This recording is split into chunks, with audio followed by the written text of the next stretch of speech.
Sa isang bayan na kung tawagin ay San Sebastian ay pinamumugaran ng mga aswang, bampira at taong lobo na pinamumunuan ni Drago, isang hybrid na aswang na nag-evolve at patuloy na lumalakas sa paglipas ng panahon. Inuubos nila ang lahat ng mamamayan sa bawat bayan na kanilang nilulusob at sinasakop. Kinakain nila ang mga lamang loob at sinisipsip ang kanilang dugo. At kapag naubos na ang mga mamamayan, ay lilipat naman sila ng ibang lugar na kanilang lulusubin at sasakupin. At sa kasalukuyan nga, ay bayan naman ng San Sebastian ang kanilang sinasalakay. Oo, ang bayan ng San Sebastian na kung saan ako isinilang at dito rin nagmula ang aking mga ninuno. Tahimik at payapa ang bayan ng San Sebastian sa loob ng maraming taon. Naglingkod na mayor ang aking lolo at maganda ang kanyang track record. At ako man ay naglingkod din bilang hepe ng kapulisan sa loob ng mahabang panahon. Matagal na akong nagretiro pero naging aktibo pa rin ako sa ibang kaparaanan. Pinamumunuan ko ang isang grupo ng mga vigilante na nagtatanggol sa sino mang gustong manggulo sa bayang aking sinilangan. Bagamat ang pagiging vigilante ay labag sa batas, ay hinayaan na lang yon ng otoridad sa amin dahil maganda rin ang aking track record at malaki ang naitutulong namin sa pagsugpo sa kasamaan. May ilan na ring grupo ng mga tulisan at rebelde ang nagtangkang manggulo at mangulimbat sa aming bayan, pero hindi sila nagtagumpay at nagawa namin silang itaboy. At ngayon nga ay panibagong banta ang kasalukuyang hinaharap ng aking bayan. At marahil ito na ang pinaka matinding laban na aking susungin sa aking buong buhay dahil hindi na mga ordinaryong tao ang aking kalaban, kundi masasamang elemento, mga halimaw na kampon ng kadiliman. Isang matindi at malaking hamon ang pagsugpo sa mga kakaibang uri ng nilalang dahil kakaiba rin ang kanilang lakas at kapangyarihan. Kaya naman, kailangan namin ng iba yung pag-iingat at paghahanda kung paano nga ba namin susugpuin ang iba't ibang uri ng halimaw at maligno. Kaya naman, nagtipon kami sa plaza ng mga kasama kong vigilante. Dumalo rin sa pagpupulong ang ilang mga pulis at marami ring mamamayan ng San Sebastian ang naroroon. Kailangan kasi naming magkaisa upang maipagtanggol ang aming sarili at ang aming bayan. Kaya naman, halos mapuno ang plaza na pinagdausan ng pagpupulong. 4:00 ng hapon, nag-umpisa ang aming pagpupulong. Mga kababayan, pinulong ko kayo rito dahil gusto kong malaman ang inyong opinyon tungkol sa mungkahi ng ating mayor. Papayag ba kayo na lisanin natin ang bayan ng San Sebastian? Aba, hindi. Hindi kami papayag dyan. Oo nga naman, hindi namin lilisanin ang bayang ito. Pero mauubos tayong lahat kung di tayo aalis dito. Hindi tayo dapat matakot dahil ililigtas tayo na sugo ng langit. Oo nga naman, ililigtas tayo ng sugo ng langit dahil yun ang susulat sa aklat ng mga propesiya, hindi ba? Hindi totoo yan. Dahil kung totoo nga may ipapadala sugo ang langit, di sana'y dumating na siya noon pa. Naging maingay ang paligid dahil sa iba't ibang reaksyon ng aking mga kababayan. Merong mga matatapang na gustong ipagtanggol ang aming bayan, pero meron ding mga natatakot at gusto nang lumikas. Hindi ko sila tinipon para magdesisyon kung mananatili ba kami o lilikas para takasan ang masasamang elemento. Buo na ang aking pasya 10 ng aking mga kasama. Hindi kami papayag na masakop at maubos ng aming mga kalaban. At tungkol naman sa sinasabi nilang sugo ng langit ay wala yung kasiguraduhan, kaya hindi ako aasa sa isang nilalang na walang tiyak na oras kung kailan siya dadating at wala ring nakatitiyak kung dadating pa nga ba siya. Kaya wala kaming ibang pwedeng asahan kundi ang aming mga sarili. Lalaban kami hanggang sa dulo ng aming hininga. Kaya pinatahimik ko sila at muli akong nagsalita. Humahanga ako sa inyong katapangan dahil nakahanda kayong magbuwis ng buhay para sa ating bayan. At doon naman sa mga natatakot at gustong lumisan ay naiintindihan ko kayo. Alam kong gusto lang ninyong makatakas at pumunta sa ligtas na lugar. Pero wala naman yung kasiguraduhan. Walang tiyak na ligtas tayong mapupuntahan, mga kasama. Nagsalita rin ang isa kong kasama, si Elektra, isang mandirigmang vigilante na marami ng karanasan sa pakikipaglaban. Hindi maganda ang kanyang naging karanasan dahil naging biktima siya ng malupit na mundo. 18 taong gulang siya nang maulila siya sa magulang dahil napatay sila sa isang ambush. Matinong lingkod ng bayan ang kanyang tatay. Isang tapat na gobernador na maraming kalaban sa politika at isang kurap na politiko ang nagpapatay sa kanya. Hindi nakamtan ni Elektra ang hustisya dahil na rin sa umiiral na corrupt justice system sa ating lipunan.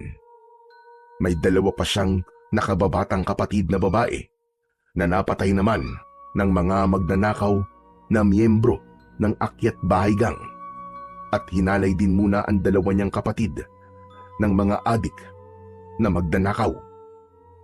Mabuti na lang at wala siya sa kanyang bahay nang mangyari yun dahil malamang na naging biktima rin siya ng mga halang ang kaluluwa. Nagkataon namang miyembro ng isang vigilante group ang isa niyang kaibigan, kaya sumapi siya sa grupong yun na ang tanging layunin lamang ay puksain ang mga salot ng lipunan. May konting alam sa martial arts si Elektra at dumaan siya sa isang pagsasanay hanggang maging mahusay siya sa larangang yun ng pakikipaglaban. May kasapi rin sa kanilang grupo na Filipino-Japanese, si Hikaru, na dating ninja. Si Hikaru ang nagturo at nagsanay kay Elektra kung paano gumamit ng katana o samurai kung tawagin dito sa atin sa Pilipinas. Pero matagal nang hindi kasapi ng vigilante si Hikaru dahil pumunta siya ng Japan at hindi na nagbalik pa sa Pilipinas. Malaki ang grupo ng mga vigilanteng kinabibilangan ni Elektra. Iba't ibang klase ng tao ang kasapi rito na may iba't ibang propesyon at karamihan sa kanila ay katulad ni Elektra na naging biktima ng maras na mundo. May kasapi rin sa grupo na isang henyong chemist na nakaimbento ng balang yari sa pilak na siyang pumapatay sa mga halimaw.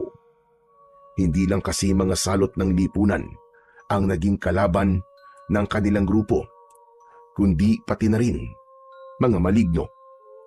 Maging ang espada ni Elektra ay yari sa pilak at kumikinang pa dahil sa sobrang kintab.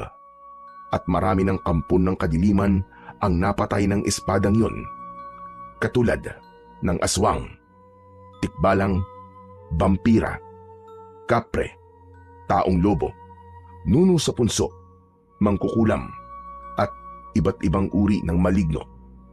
Ang bawat halimaw na mahagip at mahiwa ng sandata ni Elektra ay nasusunog at nagiging abo.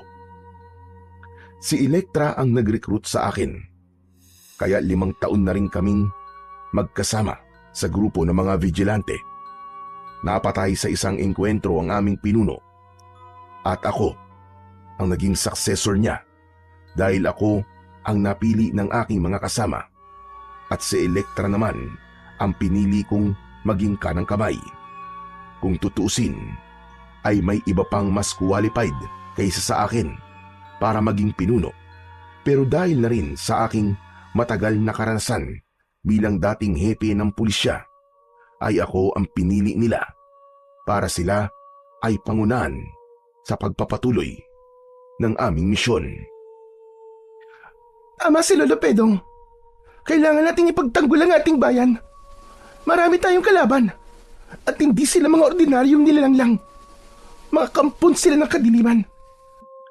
Pero naniniwala akong magagapi natin sila kung tayong lahat ay magkakaisa.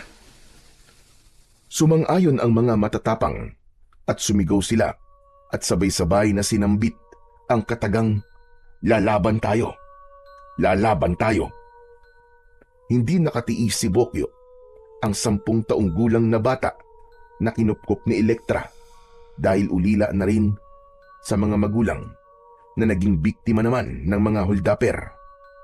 Kahit 7 taong gulang pa lang ay sinanay na ni Elektra si Bokyo at tinuruan kung paano makipaglaban.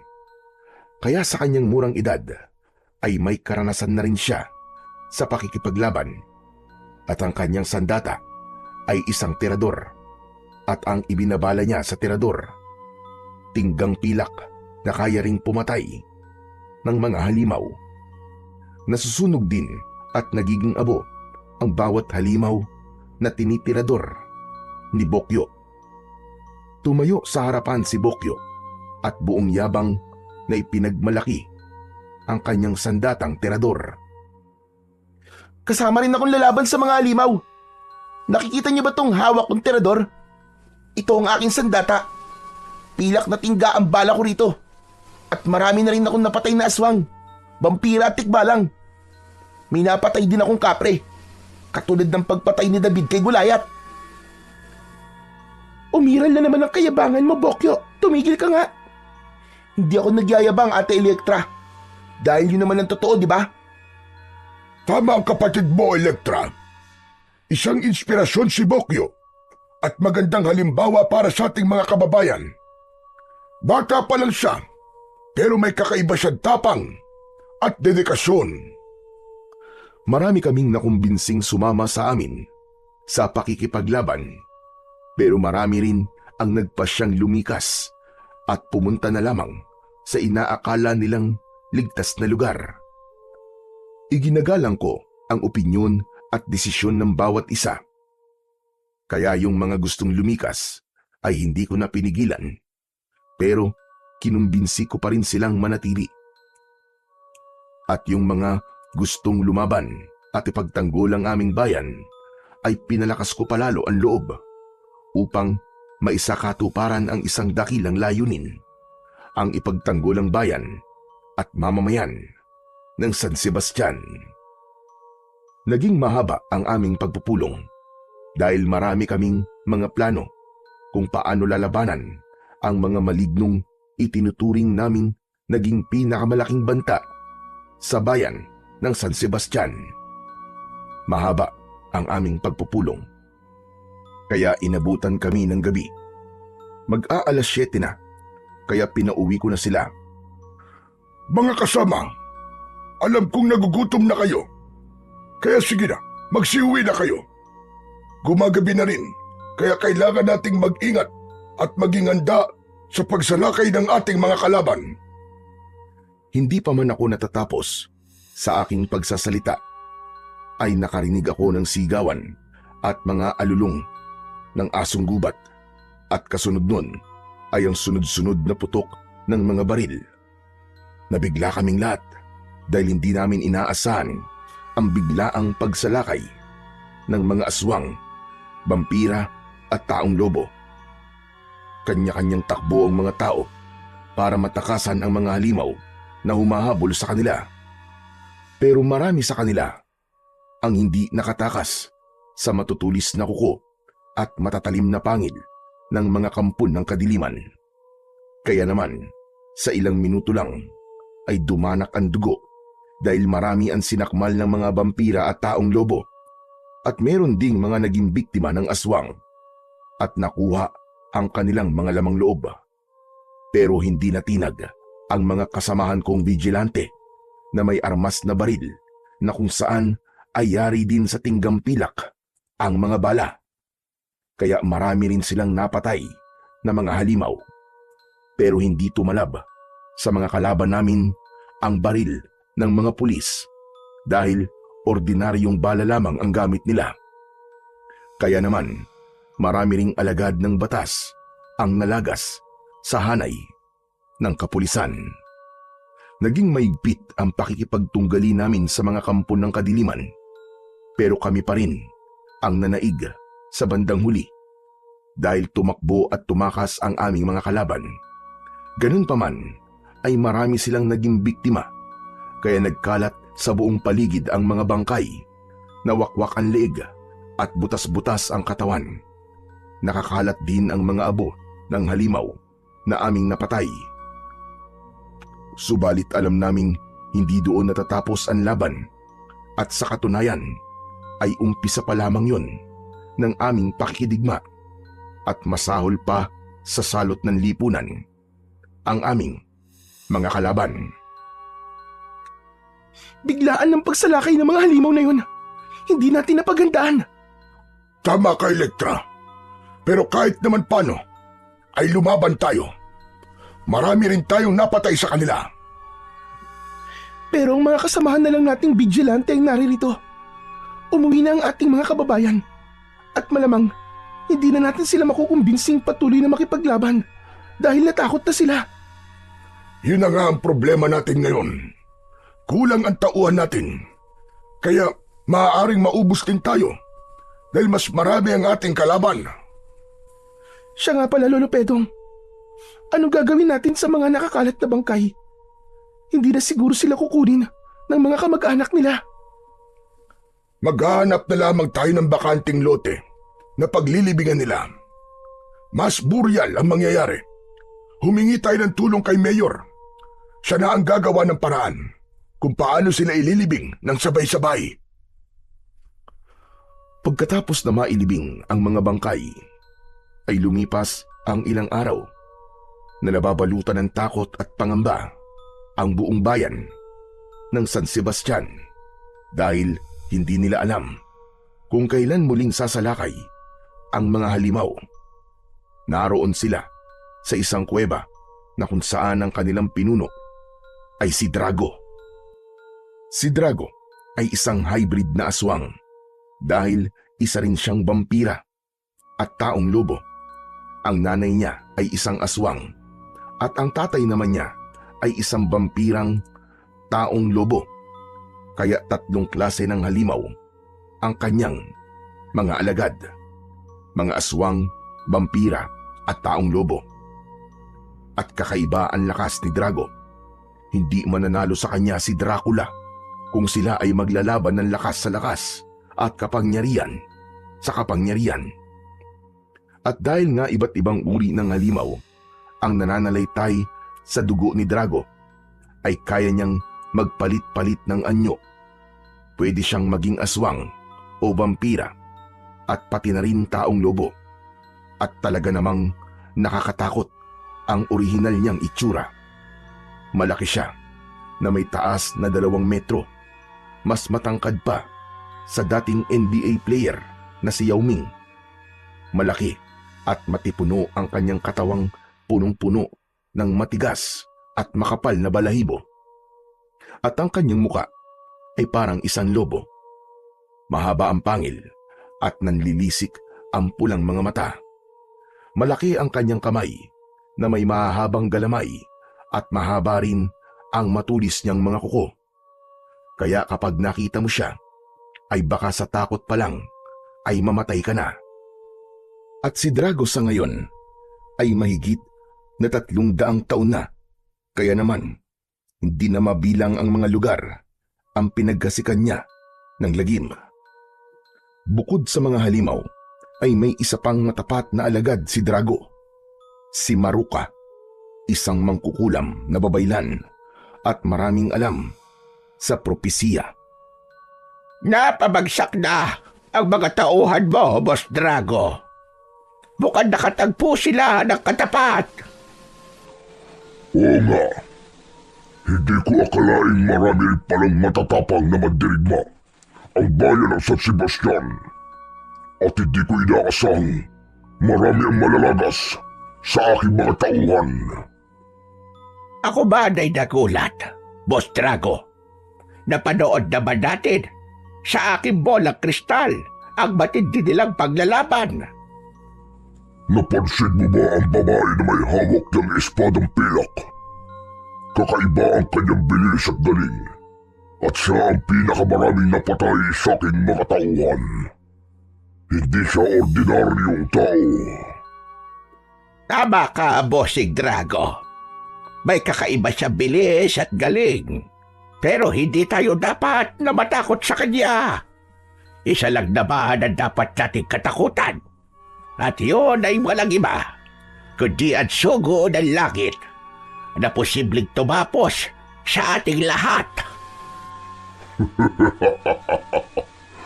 Natatawa ko sa iyo, Maruka.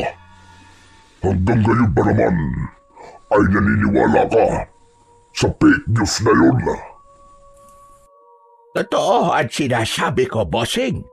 Hindi yung fake news. Dahil yun ang nasusulat sa propesiya. Sa katunayan, ay napatay ng sugong yon sina Suma at ang anak niyang si Galema.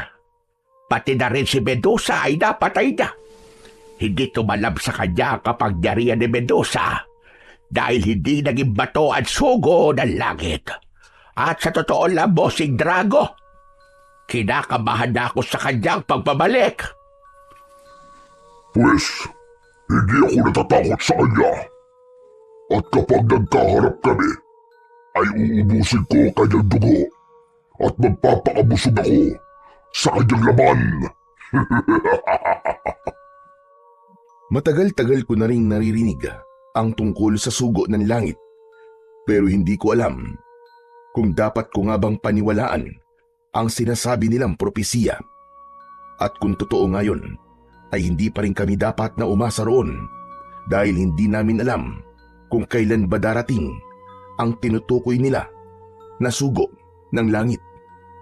Malamang na malipol kaming lahat kung hihintayin pa namin ang isang bayani na magiging tagapagligtas daw ng sanlibutan.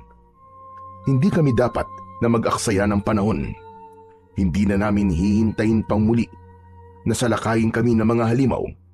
Kaya kami na mismo ang sasalakay sa kanila. Pero hindi yun ganun kadali. Kailangan muna naming malaman kung nasaan ang kanilang lunggang pinagtataguan.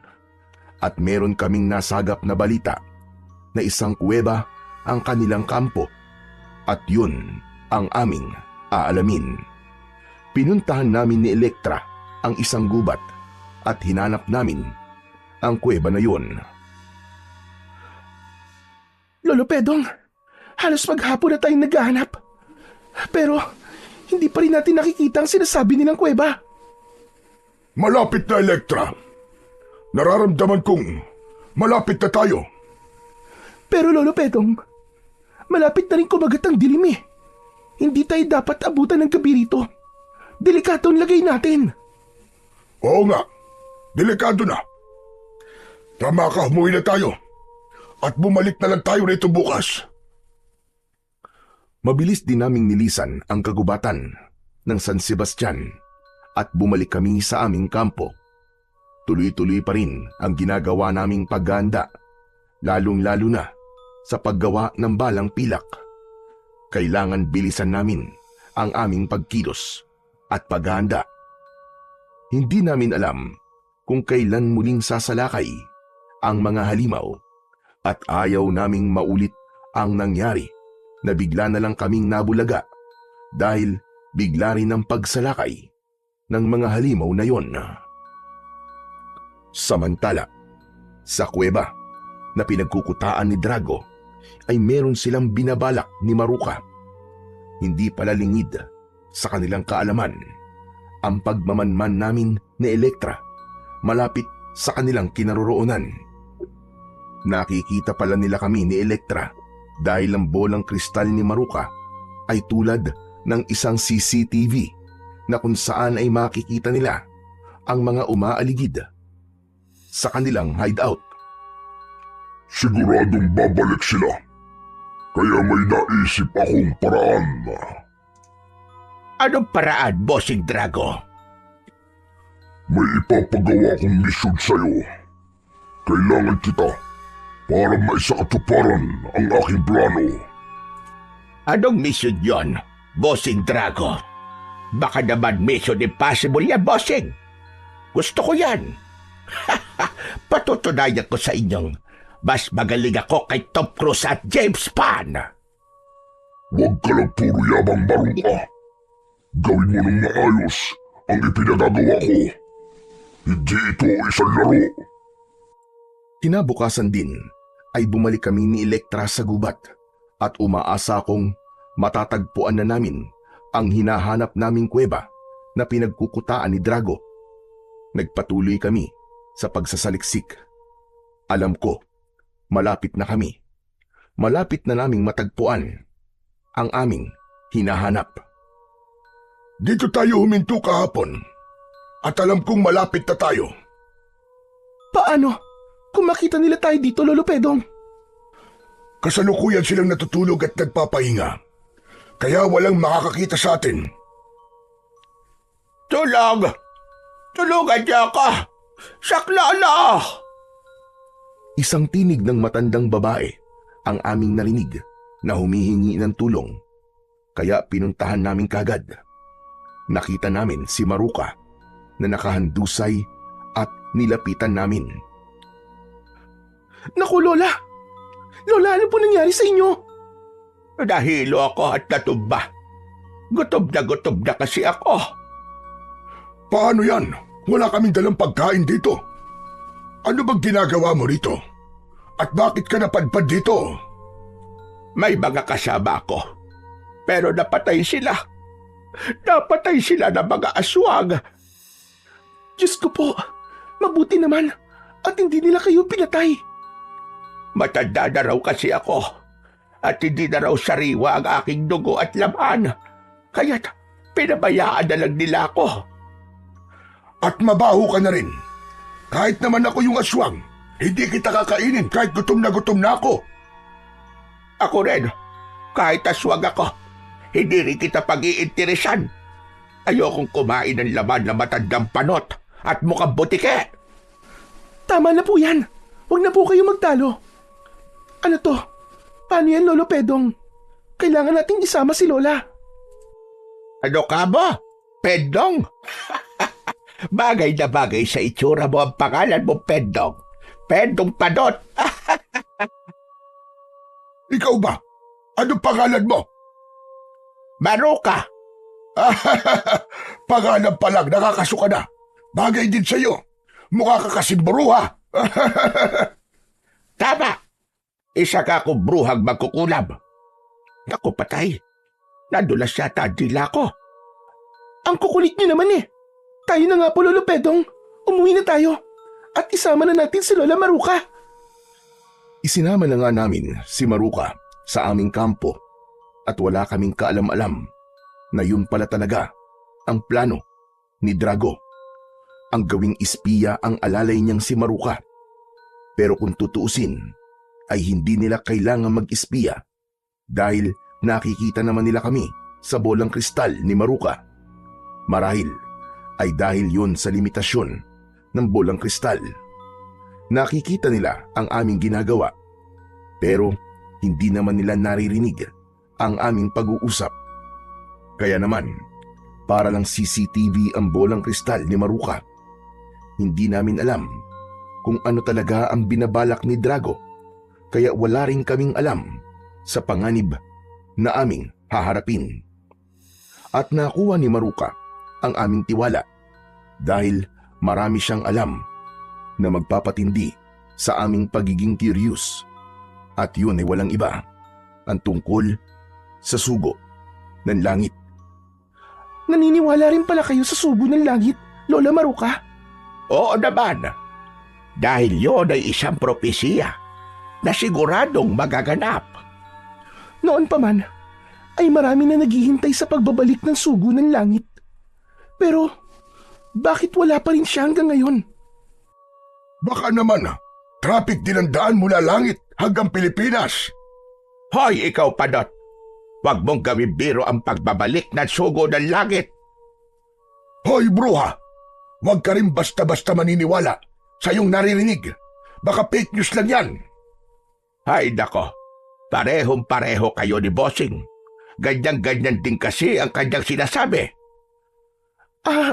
Lola, sino pong bossing ang tinutukoy nyo? Naku patay, nadulas na naman ang dila ko. Baka si Bossing Big Soto. Tama ba ako ha, Maruka? Hindi yon. Si Bossing Kurimawan tinutukoy ko. Hindi rin kasi siya naniniwala sa propesiya. Nang sumunod na araw, ay bumalik kami sa hinala naming pinagtataguan ni Drago. Pero hindi na namin yon makita. Hinalughog namin ang buong paligid.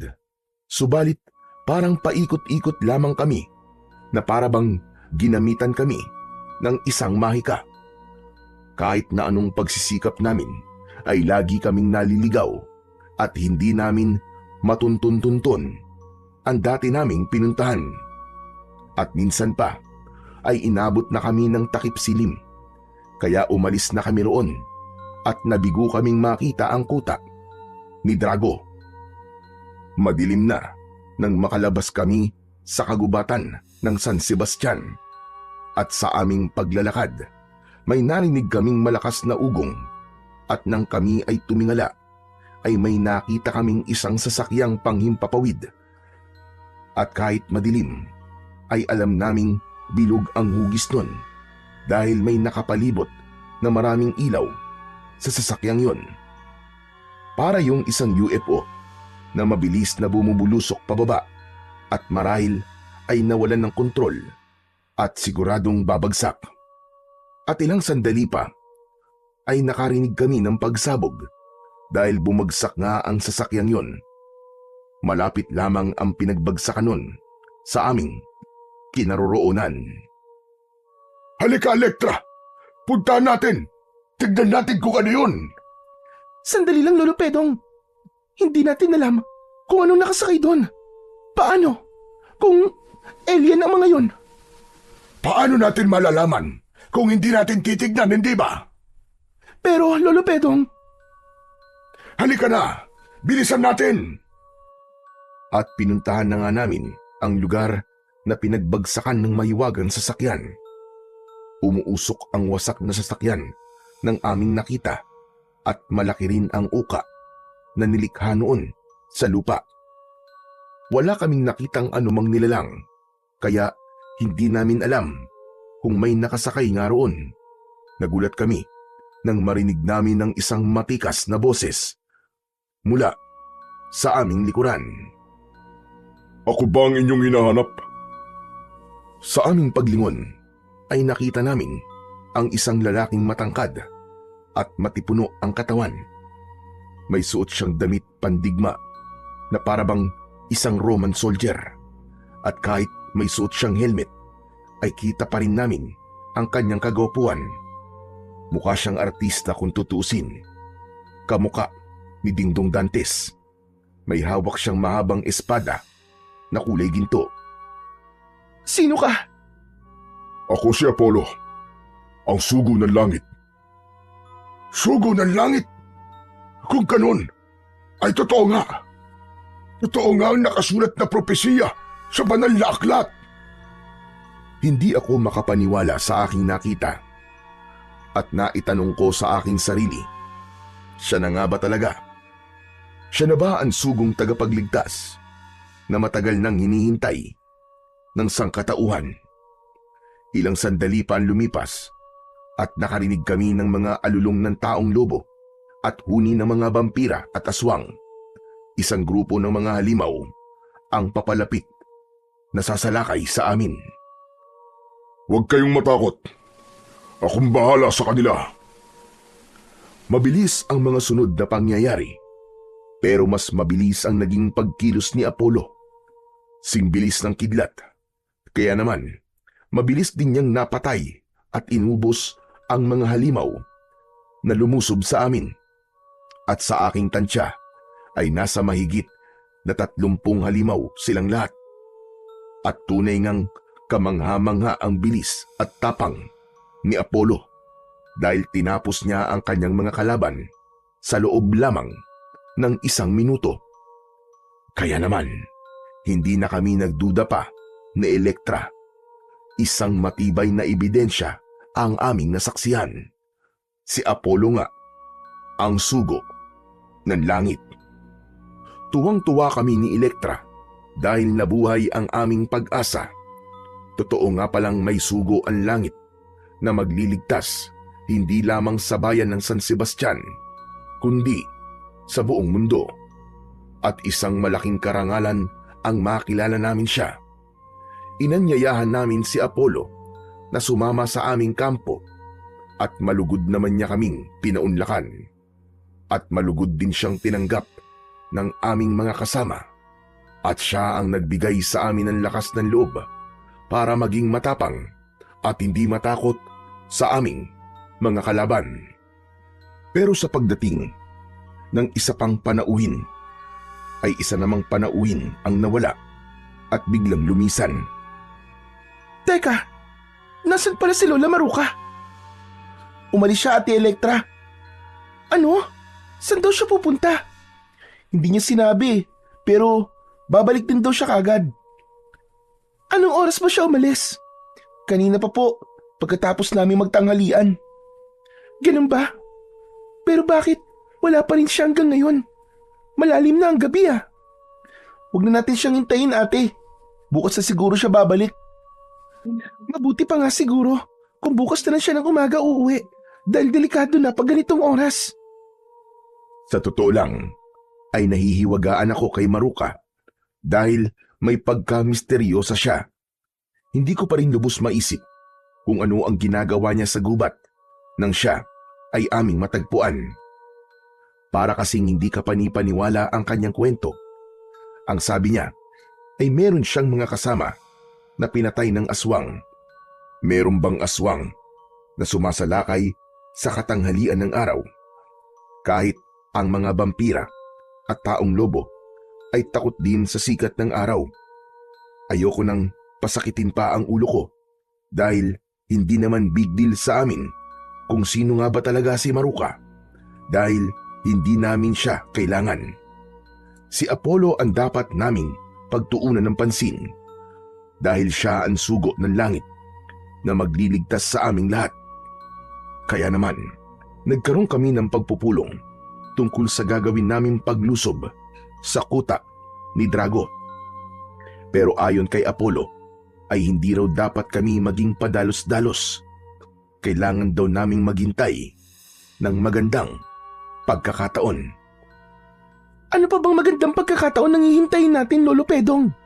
Kung tutusin nga, ay hindi na tayo kailangan ni Apollo. Nakita naman natin kung gaano siya kabilis at kalakas. Naisip ko na rin yan, Elektra. Kayang-kaya ni Apollo na ubusin ang mga halimaw kahit mag-isa lang siya. Pero wag nating iasa sa kanya lahat. Kailangan magkaroon din tayo ng partisipasyon. Kaya hihintayin na lang natin ang kanyang go signal, ganun ba? Ganun na nga. Dahil sa pagkakataong ito, ay hindi na ako ang pinuno ng ating grupo, kundi ang sugo na ng langit. Siya ang dapat nating sundin at pakinggan. Kinabukasan ay hinintay namin ang pagbabalik ni Maruka, pero hindi siya dumating. Kung sa bagay, mas mabuti na rin yun dahil wala naman siyang maitutulong sa amin. At sa halip ay madadagdag lang siya sa mga dapat naming alalahanin. At ng mga sandaling yon ay nagbalik na pala siya sa loob ng kuweba at nagulat kay Drago tungkol sa lahat ng kanyang nakita sa aming kampo. Dahil ang misyong ipinagawa sa kanya ni Drago ay maging espiya at tiktikan ang mga ginagawa namin. Kumusta na ang misyon mo? Nagawa mo ba? Nagalugad mo ba ang buo nilang kampo? Bossing. Iba pa rin pala talaga ang nakikita ko ng personal kaysa roon sa nakikita natin sa bola kristal. Marami ba ang tauhan ni Pedong? Marami, bossing. At highly organized ang kanilang grupo. Mahuhusay ang kanilang panday. Nakita ko kung paano nila ginagawa ang mga balang yari sa tiga at pilak. Tunay ng mahusay sila dahil nakatukla sila ng sandatang papatay sa atin. Sige, Maruka. Bumalik ka sa kampo nila at ipagpatuloy mo ang iyong pagmamatsyag. Areglado, bossing. Pupunta ulit ako roon at sa aking pagbabalik ay mas marami ang dadalhin kong impormasyon sa inyo. Bumalik nga sa aming kampo ang bruhang si Maruka at hindi ko na yon inaasahan pa. Ang buong akala ko ay hindi na siya magbabalik. Bagamat nagdududa ko sa kanya, ay tinanggap pa rin uli namin siya dahil wala naman akong nakikitang banta sa kanya. Ano bang magagawa ng isang matandang babae laban sa amin? Pero nagkamali ako dahil isang anay pala ang pinapasok namin sa aming tahanan. Isang anay na sisira sa aming tahanan. Saan ka nang galing? Bakit ngayon ka lang bumalik? May dinalaw lang ako kamag-anak dito sa bayan ng San Sebastian. At bakit ka nagbalik? Meron ka bang nakalimutan? May problema ba, Pedro? Hindi na ba ako welcome dito? Wala akong sinasabing ganyan. Nagtataka lang kasi ako. Naroon ka na sa mga kamag-anak mo. Pero nagbalik ka pa talaga rito. Namimiss ko kasi sina Bokyo at Elektra. Ako, hindi mo ba ako namimiss? Bakit sino ka ba sa buhay ko para ikaw ay mamiss ko? Magpalago ka muna ng buhok at baka sakali pa. Sa paglipas ng ilang araw, ay patuloy ang aming paghahanda para sa aming pagsalakay sa kuta ni Drago. Nagpaalam sa akin si Apollo dahil siya na lang daw mag-isa ang magmamatsyag at maghahanap sa kinaroroonan ni Drago. Ilang araw ang lumipas pero hindi pa rin siya nagbabalik. Kaya naman, nabahala kami at nag-alala na baka may hindi magandang nangyari sa kanya. Bakit ganun? Ano kayang nangyari sa kanya? Baka naman natagalan lang siya sa paghahanap. At pwede rin may iba siyang pinuntahan. Pero Lolo Pedong, saan naman siya pupunta? Huwag na lang muna natin siyang problemahin. Hintayin na lang natin siya dahil siguradong babalik din siya. Sana nga ganun lang. Pero paano kung napahamak na pala siya, Lolo? Imposible yun, Elektra. Nakita naman natin kung gaano siya kalakas. At siya ang sugo ng langit. Kaya walang anumang masamang mangyayari sa kanya.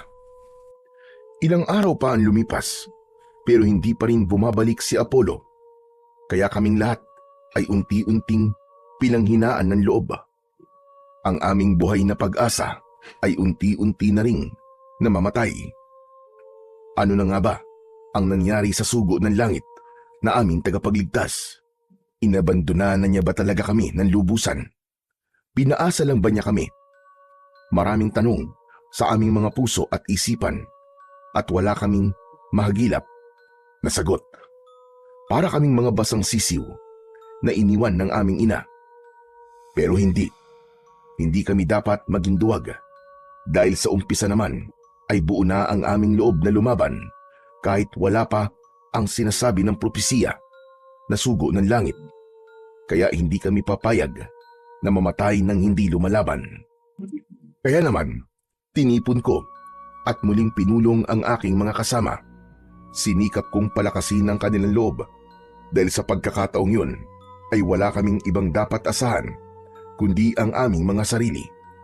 Hanggang sa dumating ang aming pinangangambahang pangyayari dahil isang gabi ay humahangos na lumapit sa akin si Bokyo. O Bokyo, humihingal ka. Saan ka ba nanggaling? Meron ka bang ibabalita sa akin? Opo, Lolo Pedong. May dala po akong masamang balita. Ano ka ba masama? Aba, di sana'y nilagyan mo na makeup para naman gumanda-ganda kahit papano ang ibabalita mo sa akin. Ano ba yan? Hindi po ako nakikipagbiruan sa inyo, Lolo Pedong. Okay, sige. Sabihin mo ng tinutukoy mong masamang balita. Lolo Pedong, muli pong sumalakay ang mga halimaw. Ano ka mo? Saan sila sumalakay? Pinasok po nilang bahay ni Kapitan, pati na rin po ang bahay ng kanilang mga kapitbahay. Diyos ko, humanda kayo. Tutulungan natin sila. Dali-dali kong tinipon ang aking mga tauhan at pinuntahan namin ang lugar na tinutukoy ni Bokyo. Pero huli na ang lahat. Hindi na namin inabutan ang mga halimaw at sa halip ay mga dugo ang bangkay ang aming natagpuan sa loob ng mga bahay na aming pinasok. Kaya naman, ang karamihan sa mga natitirang buhay na mamamayan ng San Sebastian ay lumikas na at nagtago sa inaakala nilang ligtas na lugar. Halos maiyak ako sa sobrang panlulumo dahil nagmistulang ghost town na ang buong bayan ng San Sebastian. At ang isa pang labis kong ikinalulungkot ay marami akong kamag-anak na kasamang naging biktima ng mga halimaw sa pangalawang beses nilang pagsalakay. Sobrang sakit dahil wala akong nagawa para maipagtanggol sila. Hindi na ako makapagtimpi. Halos manginig na ang buo kong katawan sa sobrang galit sa mga halimaw na yon. Gusto kong maghiganti pero hindi ko alam kung saan ko sila hahagilapin. Galit na galit din ang aking mga kasamang vigilante dahil marami rin sa mga kamag-anak nila ang naging biktima ng mga halimaw. Kinabukasan ay muli kong tinipon ang aking mga tauhan. Hindi ko alam kung saan ang eksaktong lugar na pinagtataguan ni Drago at ng kanyang mga alagad, pero pupunta pa rin kami sa pinuntahan namin ni Elektra. Ilang beses na kaming naligaw sa lugar na yon, pero sisikapin pa rin naming matuntun ang kuta ni Drago. Kasama man namin o hindi, ang sugo ng langit. Maaga tayong sasalakay sa kuta nila. Susurpresahin natin sila habang sila ay natutulog at nagpapahinga. Tama si Lolo Pedong. Huwag na nating hintayin pa ang muli nilang pagsalakay. Kaya tayo na mismo ang sasalakay sa kanila. Siyempre kasama ako. Uubusin natin lahat ang mga salbayang halimaw na yon. Ako rin. Sasama rin ako sa inyo. Apollo!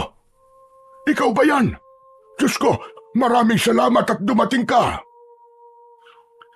Hindi ko inaasahan na magbabalik si Apollo. Ang buong akala ko talaga ay pinabayaan na kami at iniwan ng sugo ng langit dahil halos 1 linggo na siyang nawala. Humingi siya ng paumanhin dahil natagalan ng kanyang pagbabalik. Marami pa raw kasi siyang ibang bagay na inasikaso at hindi na ako nag-usisa pa. Ang mahalaga ay kasama na namin siya at nakatitiyak akong kami ay magtatagumpay. At meron siyang magandang balita. Alam na raw niya kung nasaan ang kuta ni Drago at ng kanyang mga alagad. Kaya pinangunahan niya kami sa lugar na dapat naming puntahan.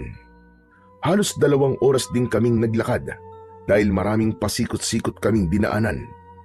Pagod na pagod kami nang makarating kami sa isang kuweba. May natitira pa naman kaming lakas kahit pagod na pagod kami, pero hindi ko alam kung sapat nga ba yun para kami ay magwagi.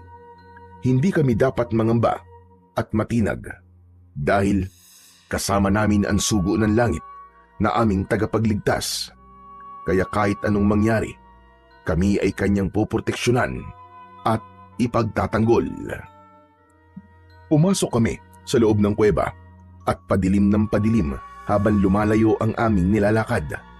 Ang ilan sa amin ay may dalang sulo, tangkay ng kawayan na may telang nag-aapoy ang dulo, at yun ang nagsisilbing liwanag sa aming dinadaanan hanggang sa makarating kami sa mismong kinaroroonan ni Drago Hindi namin siya nakikita, pero naririnig namin ang kanyang boses. Maligayang pagdating. Kanina ko pa kayong hinihintay. Mabuti naman at nakarating kayo sa aking palasyo.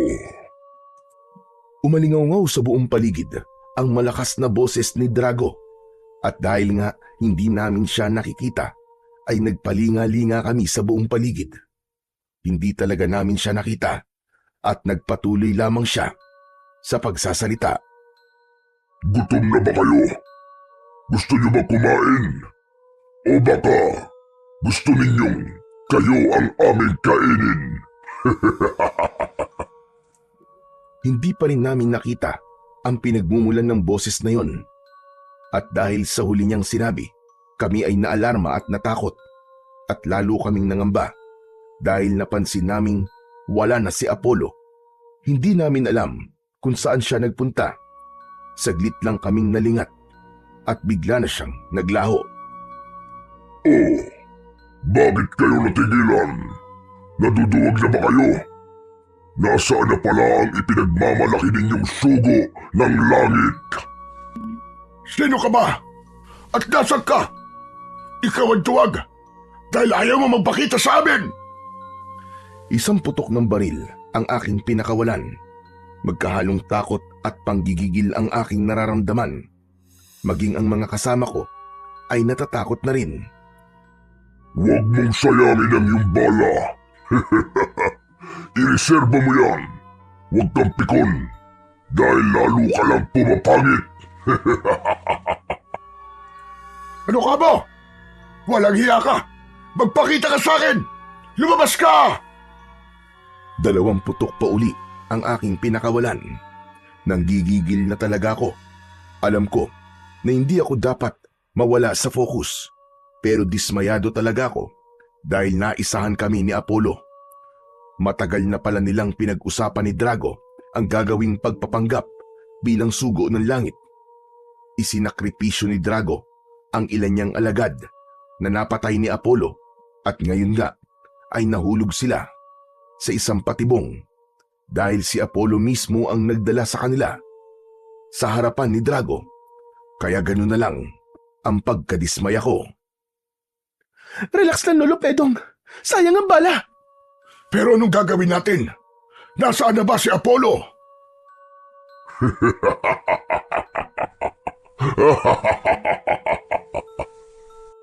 Ayop ka. Bakit ka matawa ng tawa? Meron ba nakakatawa? Oo naman. Natatawa ko sa inyong dalawa ng lolo mong panot. Mga utu-utu kayo at gunggong na naniniwala sa fake news. Hindi totoo ang sugo ng langit. Kalokohan lang yun. Ano? Anong ibig mo sabihin? Nahulog kayo sa aking patibong. Madali kayong nauto at naniwala sa isang palabas. Magaling, Apollo. Magaling. Maraming salamat. Walang anuman, Boss Drago. Maliit na bagay. Walang iya ka, Apollo. Walang iya ka. Nilinlang mo kami. Huwag niyong sisihin si Apollo, kundi ang mga sarili niyo. Mga tanga-tanga kasi kayo.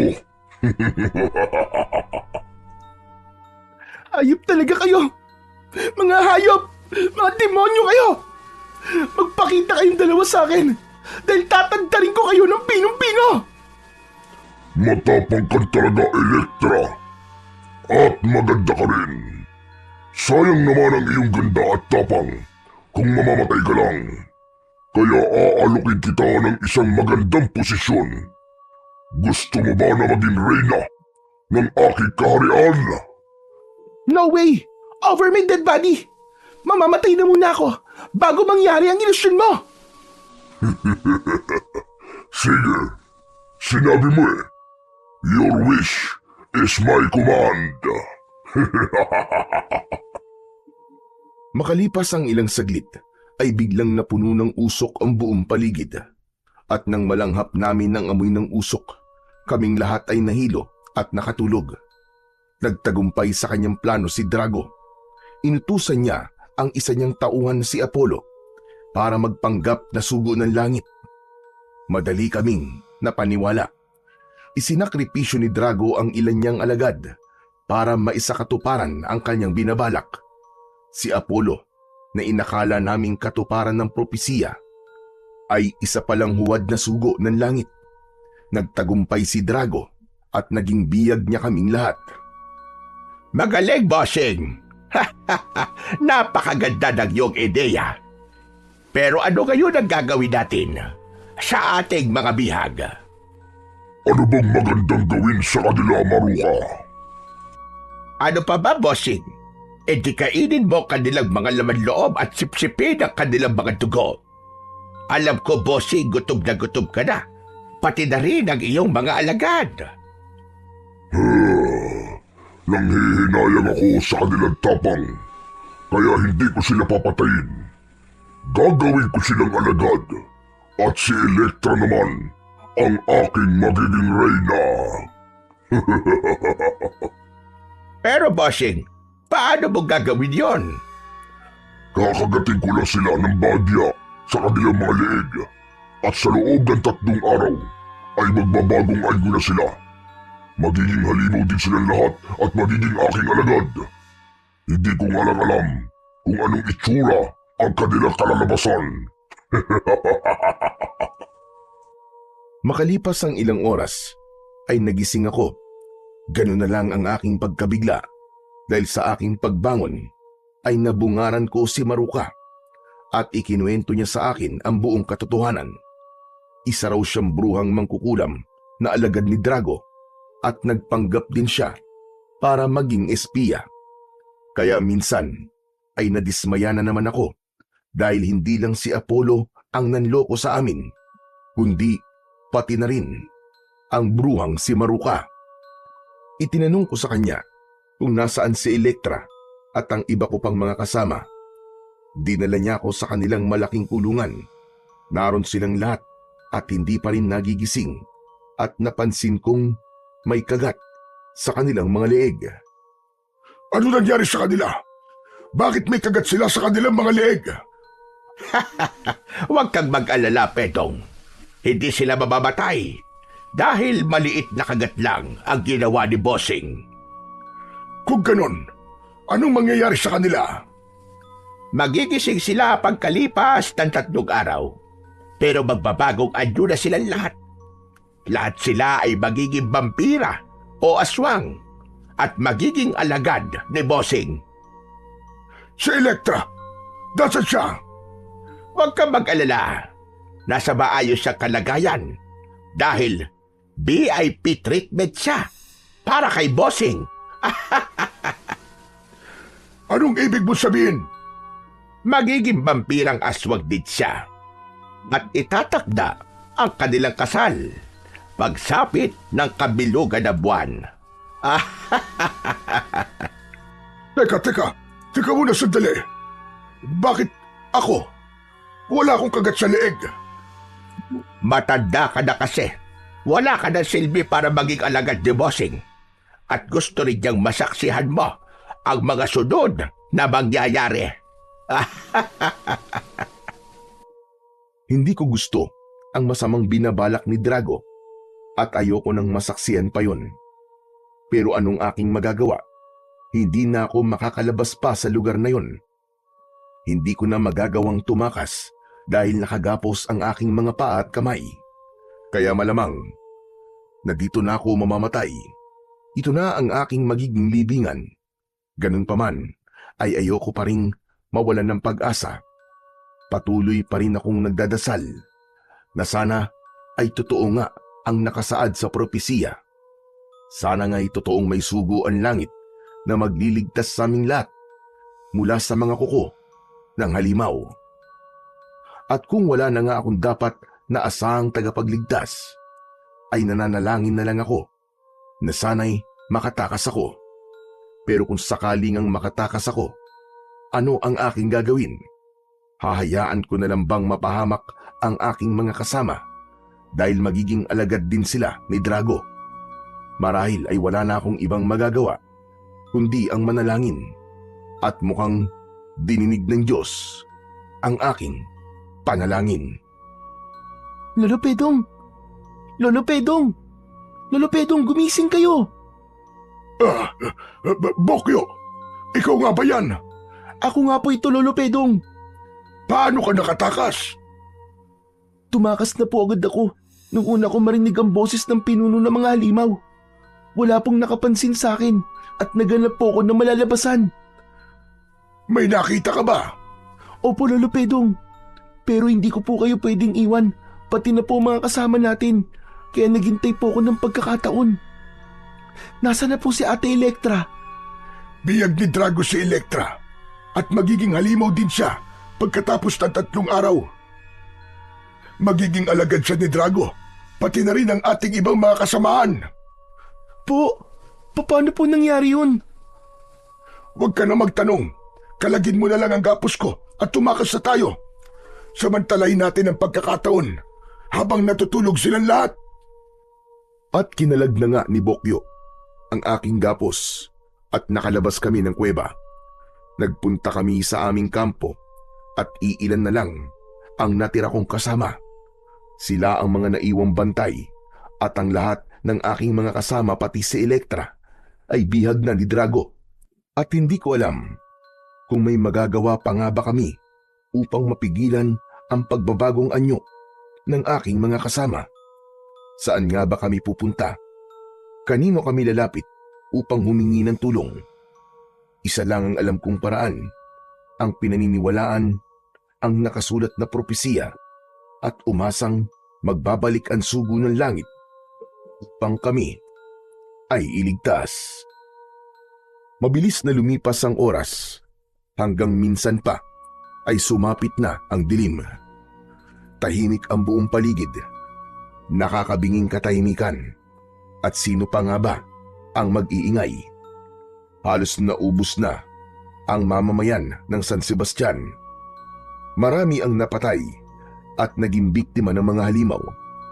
Marami ang natakot at nagsilikas.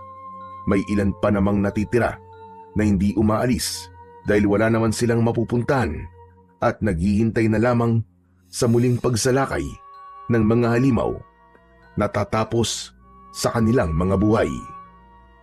Ilang minuto pa ay may narinig na naman kaming alulong ng lobo at huni ng mga vampira at aswang. Naririyan na naman sila para maggasik ng lagim. Kaya naman, naramdaman naming papalapit na ang aming kamatayan at hindi na namin yon matatakasan. Ganun pa man, sa kabila ng papalapit na panganib, ay may napansin kaming maliit na liwanag sa may kalayuan at palaki ng palaki ang liwanag at palapit ng palapit na parabang nakikipag-unahan sa paglapit ng mga halimaw. At nang malapit na ang liwanag ay nalantad ang tunay niyang anyo. Isang mahiwagang nilalang ang nakasakay sa kabayong kulay puti. Kulay puti rin ang suot niyang damit na sobrang liwanag at nakasisilaw tignan. Subalit mas nakakasilaw ang kanyang muka at nagbabagang parang apoy ang kanyang mga mata. Maging ang dala niyang espada ay nag-aapoy din. Sino ba ang nilalang na ito? Siya na ba ang hinihintay naming sugo ng langit? O isa rin ba siyang impostor na katulad ni Apollo? Palapit na rin ng palapit ang mga halimaw at sinalubong sila ng mahiwagang nilalang na nakasakay sa kabayo at pinaslang niya ang mga halimaw gamit ang espadang nag-aapoy. Ang bawat halimaw na mahagip ng kanyang espada ay naglalahong parang bula. Walang naiiwang bakas kahit isang butil ng abo. Marami ang napatay niyang mga halimaw. Hindi ko alam kung gaano sila karami, pero sa aking tansya ay aabot sa 100 silang lahat. Sino nga ba ang nilalang na ito at bakit ganun siya kalakas? Marahil nga'y siya na ang sugo ng langit dahil mas mabilis siya at mas malakas kumpara kay Apollo. Ilang sandali pa ay unti-unting nagbago ang anyo ng mahiwagang nilalang. Nawala ang liwanag sa suot niyang damit at hindi na rin nakakasilaw ang kanyang muka. Nagbago ang kanyang itsura na ngayon katulad na lang ng isang tao, isang binatang maamo ang muka, at siya ay lumapit sa amin. Kumusta mga kaibigan? Ayos lang ba kayo? Ayos lang kami. Huwag kayong matakot. Hindi ako kaaway. Isa akong kaibigan at naparito ako upang kayo ay iligtas. Sino ka ba? Ikaw ba ang katuparan ng propesiya? Ikaw ba ang sugo ng langit na magliligtas sa sanlibutan? Hindi ka ba isang impostor na katulad ni Apollo? Hindi ako isang impostor. Dahil ako ang tunay na sugo ng langit. Kung ganon, tulungan mo ang aking mga kasamang binihag ni Drago. Sige, sabihin niyo kung nasan sila at ngayon din ay pupuntahan natin sila. Hindi kami nag-aksaya ng panahon kaya agad din naming pinuntahan ang kuta ni Drago at alam na rin ni Drago ang nangyari dahil nakita niya sa bolang kristal kung paano paslangin ng sugo ng langit ang kanyang mga kampon. Kaya gano'n na lang ang kanyang pagkadismaya at pagkabahala. Sabi ko naman sa iyo, bossing, totoo nakasulat na propesiya. Kaya dumating na ang katapusan nating lahat. Patay na tayo ngayon. Hindi. Hindi totoo yan, Maruka. Dahil si Apollo ang papatay sa sinasabi mong sugo ng langit. Nakita mo naman, bossing, kung gaano siya kalakas. Kaya maging si Apollo ay walang magagawa laban sa kanya. Tumahimik ka. Ayoko nang makakarinig ng kahit na ano tungkol sa lecheng sugo ng langit na yan. Tignan mo, bossing. Tignan mo ang aking bola kristal. Papunta na rito sila Pedong. Kasama ang sugo ng langit. Tumakas na tayo rito, bossing. Halina kayo! Bakit ba takot na takot ka sa kanya? Dahil nakakatakot naman talaga siya, bossing. Kanino ka ba mas takot? Sa sinasabi mong sugo o sa akin? Nanlisik ang mga mata ni Drago at inilabas niya ang kanyang mahaba at matutulis na pangil. Bossing naman, huwag mo kong tignan ng ganyan na para bang lalapain mo ako. Lalapain talaga kita kapag napikon ako sa'yo, Maruka. Pasensya na, bossing. Pasensya na. Kinakabahan lang talaga ako. Kaya parang gusto kong tumakas. Hindi. Hindi tayo tatakas. Dahil ako mismo. Ako ang papatay sa sugo ng langit. Kahit madilim ang aming dinadaanan, ay natuntun pa rin namin ang kuta ni Drago. At sa bungad pa lang ng kuweba, ay sinalubong na kami ng isang katerbang alagad ni Drago. Biglang nagbago ang anyo ng sugo at minsan pa, nagliwanag ang kanyang damit. Nagliwanag din at nakasisilaw ang kanyang muka at nag-aapoy ang kanyang mga mata. At nag-aapoy din ang hawak niyang espada. Nasa isang sulok lang kami ni Bokyo at pinapanood namin ang umaatikabong bakbakan. Sugo ng langit laban sa mga halimaw na kampon ng kadiliman. May mga halimaw ding sumasalakay sa amin pero napatay namin sila dahil may armas pa rin akong baril at dala naman ni Bokyo ang kanyang tirador. Meron ding ilang halimaw na naduwag at tumakbo upang matakasan ang hagupit ng umaapoy na espada. At nang wala na ang mga kalaban ay lumitaw si Apollo, ang pinakamalakas na alagad ni Drago, at nagbago ang anyo ni Apollo dahil isa siyang taong lobo at tunay na napakalaki niya. Mas malaki pa siya kay Drago. Malaki ang kanyang ulo, kaya naman mahaba ang kanyang nguso at napakarami niyang pangil na sintigas ng bakal. Mas mahaba rin at mas matulis ang kanyang mga kuko kumpara kay Drago, pero mas malakas pa rin at mas makapangyarihan si Drago kesa sa kanya. Pumapangalawa lang siya kay Drago. Buong tapang na kinalaban at sinagupa ni Apollo ang sugo ng langit. Naging mahigpit ang kanilang pagtutuos, pero sa bandang huli ay nanaig pa rin ang liksi at bilis ng sugo ng langit. Nahagip si Apollo ng nag-aapoy na espada, kaya siya namatay at biglang naglaho. At ang pangyayaring yon ay napanood ni na Drago at Maruka sa bolang kristal. Maliwanag pa sa sikat ng araw, bossing. Sa nag-aansugo ng langit. Nagawa niyang paslangin ang iyong pinakamalakas na alagad. Kaya tayong dalawa naman ang kanyang isusunod. Pwede ba? Huwag kang magulo, Maruka. Dahil nakakahawa ang iyong kaduwagan. Bakit, bossing? Hindi ka ba naduduwag? Hindi ka ba natatakot? Hindi. Anong hindi? Ay ano? Kitang-kita sa itsura mo. Tumigil ka, Maruka. Pag hindi ka pa tumigil, kakainin kita ng buo. Maniwala ako sa'yo. Talaga ba? Sige nga. Oh, eto ang leeg ko. Kagatin mo ko. Sige. Naku po, anak ka ng teting. Puro libag ang leeg mo, Maruka. Kaya pala ang lakas na loob mo. Dahil alam mong hindi kita papatusin. Pero ano ang gagawin natin ngayon, bossing? Paano natin haharapin ang sugo ng langit? Dalawa na lang tayo rito. Dahil marami na sa iyong mga alagadan tumakas. Kaya tumakas na rin tayo. Sabi ko naman sa'yo, hindi ako tatakas.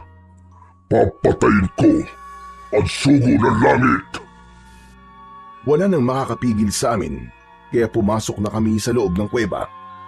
Madilim sa loob, pero ang nag-aapoy na espada ng sugo ng langit at ang makintab niyang puting kasuotan ang nagsilbing liwanag. Tahimik at wala kaming makita sa loob. Marahil ay nagtatago na si Drago at nanginginig sa sobrang takot. Pati na rin ang bruhang si Maruka dahil nakita nila ang kakaibang lakas at kapangyarihan ng sugo ng langit. Lumabas ka na, Drago! Huwag kang magtago at harapin mo na ang iyong kamatayan! Humanda ka, Drago! Dahil dumating na ang iyong katapusan! Hanggang dyan na lang kayo. Isang hakbang pa ninyo ay papatayin ko ang bata nito. Ayop ka! Demonyo ka! Bitiwan mo ako! Bigla palang pumasok sa loob si Bokyo upang hanapin ang ate niyang si Elektra at nakita siya ni Drago. Nasaksihan naman ni Drago mula sa bolang kristal kung gaano kalakas ang sugo ng langit, kaya nakaramdam din siya ng takot. Ayaw niyang makipagsapalaran, kaya hindi siya lalaban ng parehas. At may naisip nga siyang paraan kung paano pasusukuin ang sugo. Hinuli niya ang bata at ginawa niyang panangga at kasangkapan para maipagtanggol ang kanyang sarili at hindi makakilos ang sugo. Wala siyang magagawa dahil hawak ni Drago ang leeg ni Bokyo at sa isang sakal lang niya ay siguradong todas ang pobreng bata. Pilit na pumipiglas naman si Bokyo. Ano ba? Sinabi ng bitiwan mo ako eh! Bitiwan mo ako! Huwag ka nang pumalag dahil hindi ka na makakatakas. Huwag ka nang makulit. Sa pilit na pagpupumiglas ni Bokyo ay nagawa niyang kagatin ang isang daliri ni Drago. Aray ko! Hayop ka talagang kutog lupa ka! Gusto mo bang ikaw naman ang kagatin ko? Huwag, Drago! Huwag mo siya sasaktan! Sumuko ka na kung ayaw mo mapahamak ang kutong lupang ito. Ibinaba ng sugo ng langit ang hawak niyang espada at nagbago ang kanyang anyo. Katulad ng dati ay bumalik siya sa anyong tao bilang tanda ng kanyang pagsuko. Hindi niya maaatim na mapahamak ang isang inosenteng nilalang, kaya wala siyang ibang nagawa kundi ang sumuko at maging biyag ni Drago. Iginapos ng mahigpit ang kanyang mga paa at kamay. At gano'n na lang ang aking panlulumo at tinanong ko ang aking sarili. Ano na ang mangyayari sa amin? Nabihag na ang sugo, kaya nabihag na rin ba ang aming pag-asa? Ito na ba ang aming katapusan? Saan nga ba hahantong ang lahat? At paano na si Elektra at ang iba ko pang mga kasama, magiging halimaw na rin ba sila at mapapabilang sa alagad ni Drago? Hayop ka, demonyo ka! Anong gagawin mo sa sugo ng langit? Secret! Sige, Drago. Tumawa ka hanggang gusto mo. Dahil sa amin pa rin ang huling halakhak. Di titignan natin. Isinusumpa ko tanda. Babaligtarin ko ang nakasulat na propesiya. Ano ba talagang gagawin mo sa sugo ng langit? Maghintay ka na lang, matandang panot. Dahil mapapanood mo ang isang magandang palabas. It's showtime! Inipon ni Drago ang natitira niyang mga tauhan dahil sa araw na yon ay magdadao siya ng isang engranding selebrasyon dahil sa gabing yon ay ipagdidiwang nila ang kanilang tagumpay dahil nabihag na nila ang sugo ng langit. Iginapos ni Drago ang mga kamay ng sugo at hinubaran ng damit na pang-itaas at pagkatapos ay itinali rin ang kanyang mga paa at binti at ibinitin ng patiwarik at pagkatapos ay kumuha siya ng latigo at hinagupit niya ang sugo ng langit sa buong katawan. Tuwang-tuwa namang nanonood ang kanyang mga alagad. Bawat hagupit ay dumalatay at may tumitilamsik pang dugo. Kaya ipinikit ko na lang ang aking mga mata dahil hindi ako makatagal sa aking nakikita. Ganun pa man, kahit nakapikit ang aking mga mata, ay naririnig ko naman ang lakas ng bawat hagupit, pati na rin ang mga impit na daing ng sugo. Damang-dama ko rin ang nararamdaman niyang sakit at paghihirap. Ibiniti na nga siya ng patiwarik at pagkatapos ay hinagupit pa ng latigong maraming matutulis na sima. Tuloy-tuloy ang hagupit ni Drago at huminto lamang siya nang siya ay mapagod. Punong-puno ng latay at sugat ang iba't ibang bahagi ng katawan ng sugo at duguan na rin siya. Tuwang-tuwa si Drago sa kanyang nakikita at ilang malulutong na halakhak ang kanyang pinakawalan at maging ang kanyang mga alagad ay nagtawanan din. At ako naman ay nanlumo at napaiyak. Hindi ko lubos maisip kung yun ba talaga ang nakatakdang mangyari. Nilapitan ni Drago ang sugo at nilibak pa niya ito. Ganon siya kakampante dahil alam niyang hawak na niya ang tagumpay. O ano, sugo? Kumusta na? Masarap ba? Kaya mo pa ba? Sige, Drago. Tuparin mo ang iyong papel para matupad ang propesiya. Katarantaduhan ang sinasabi niyong propesiya. Mga hangal lang at baliwang naniniwala roon. Patutunayan ko sa inyo na walang kwenta ang inyong pinaniniwalaan. Dumating na ang inyong katapusan. Ang dami mong pinatay sa aking mga tauhan, kaya papatayin din kita. Pero dahan-dahan lang para maramdaman mo ang lupit ng aking pag-iiganti at kung ano ang iyong natikman ngayon. Umpisa pa lamang yan. Tama na, Drago! Tama na! Maawa ka sa kanya! Patawad talaga ang matandang panot na ito. Sasabihan mo kung maawa. Sabi ko naman sa'yo, manood ka na lang. Gusto mo bang bigyan pa kita ng popcorn at soft drinks para naman lalo ka mag-enjoy sa aking palabas? Pero sobrang pagpapahirap na ang ginawa mo sa kanya. Tama na yon. Nag-uumpisa pa lang ako, kaya hindi pa ako tapos. Sabi ko naman sa'yo, mag-relax ka lang at mag-enjoy sa panonood. Inutusan niya ang ilan niyang tauhan. Lumabas sila ng kuweba at sa kanilang pagbabalik ay may dala na silang krus na kahoy. May ibinigay din sila kay Drago na isang maso at 3 malalaki at mahahabang pako. Kaya nahulaan ko ang kanyang binabalak. Anong gagawin mo? Ipapako mo ba sa krus ang sugo? Huwag kang magtanong. Manood ka na lang. Gustong magpakabayani ng ipinagmamalaki ninyong sugo ng langit. Kaya pagbibigyan ko siya.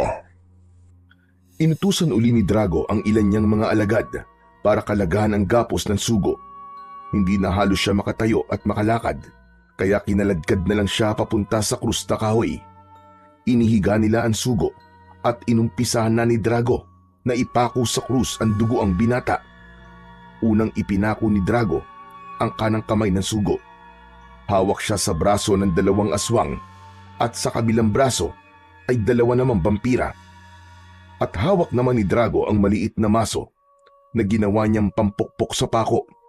Kaya minsan pa ay ipinikit ko ang aking mga mata. Pero naririnig ko naman ang paghampas ng maso sa pako, pati na rin ang daing ng sugo.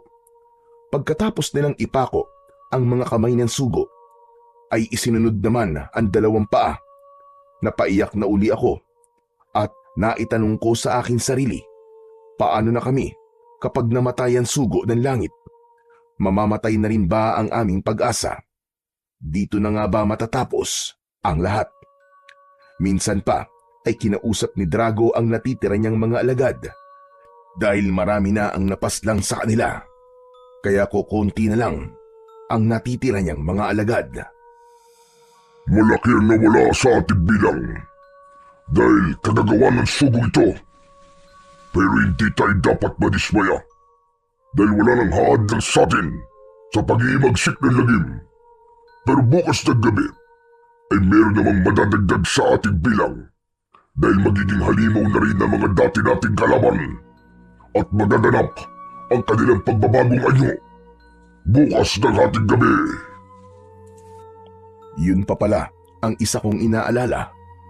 Magiging halimaw na rin bukas si Elektra at ang mga kasama at kaibigan ko. 24 oras na lamang ang natitira. At hindi ko alam kung may makakapigil pa ba sa pangyayaring yon. At dahil wala nang haadlang pa sa atin, kaya muli tayong sasalakay at uubusin natin ang natitirang mamamayan ng San Sebastian. Magpapakabusog tayong lahat at ang sugo ng langit ang gagawin nating panghimagas. Bago humayo si Drago at ang mga alagad niya, ay kinausap muna niya si Maruka. Paano, Maruka? Ikaw na munang bahala rito. Aalis muna kami at magpapakabusog. Babantayan mo mabuti ang batang si Bokyo at yung matandang panot. Lalong-lalo na ang talo ng sugo ng langit kuno. Pero bossing, hindi pa tayo pwedeng maging kampante. Bakit? Ano ba problema? Huwag mo na uling babanggitin ang anumang bagay na may kinalaman sa propesiya dahil babatukan na talaga kita. Yun nga mismo, bossing, ang pinangangambahan ko. Dahil ayon sa propesiya, ay dadaan sa matinding paghihirap ang sugo ng langit. Yun mismo ang ginawa mo. Tinupad mo ang nakasulat sa propesiya. Ano pa ba dapat natin ikabahala? Nakapako na sa krus ang sugo ng langit at wala na siyang magagawa. At mamaya, sa aming pagbabalik, ay siya naman ang aming kakainin. Uubusin namin ang kanyang lamang loob at iinimin namin ang lahat ng kanyang dugo. Pero bossing, hindi magandang ideya yan. Dahil ayon sa propesiya, ay sa dugo ng sugo naggagaling ang kanyang lakas at kapangyarihan. Eh di mas maganda nga kung ganon. Lalo kung magiging mas malakas at mas makapangyarihan. Sana nga, bossing. Sana nga. Mali ang aking iniisip. Umalis na si Drago at ang kanyang mga alagad upang salakayin ang natitirang mamamayan ng San Sebastian, kaya wala na akong ibang magagawa kundi ang maghintay sa kanilang pagbabalik at saksihan ang gagawin nila sa sugo ng langit. May panahon ka pa, Maruka. Hindi pa uli ang lahat para lisanin mo ang iyong baluktot na landas. Pwede ka pang magbago. Bakit? Ano ba sa palagay mo dapat kong gawin? Ano pa nga ba? E di palayain mo na kami ni Bokyo, pati na rin ang sugo ng langit. Tumigil ka. Hindi ako si Raulo para gawin yon. Siguradong kasama ako sa magiging paghimagas ni na Bossing at ng mga alagad niya kapag ginawa ko yon. Huwag kang matakot, Maruka. Hindi ka nila pagtatangka ang kainin dahil masusukalan sila sa'yo. Bukod sa amoy lupa ka, maasim ka pa. Mas maasim ka pa sa sinigang. At mahihirapan silang nguyain ka dahil makunat ka na. Para ng goma ang balat mo. Pampawala ka pa nga ng gana kung tutusin. Anak ka ng 7 kuba, nakuha mo pa magsalita. At nagsalita ang hindi amoy lupa. Makunat ka na rin at expire na ang iyong dugo. Malalason lang sila sa'yo at lasang panis na ang iyong laman loob. Wala ka ng silbi, kaya malamang na ililibing ka na lang ng buhay ni Bossing. Pero hindi ka ba talaga natatakot sa sugo ng langit, Maruka? Mas marami ka sigurong alam sa propesiya, hindi ba? Sa totoo lang ay kinakabahan ako. Hindi maganda ang aking kutob.